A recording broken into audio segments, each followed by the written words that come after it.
Hey everyone! Welcome back to Fitness Feast, where we turn delicious treats into healthy eats. Today, we're making an irresistible batch of chocolate cookies that are not only scrumptious, but also packed with nutritious ingredients. Here's what you'll need: almond flour, coconut oil, maple syrup, an egg, cocoa powder, baking soda, salt, and dark chocolate chips.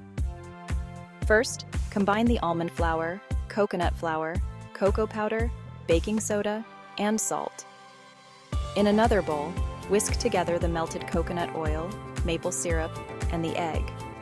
Add the wet ingredients to the dry and mix until well combined.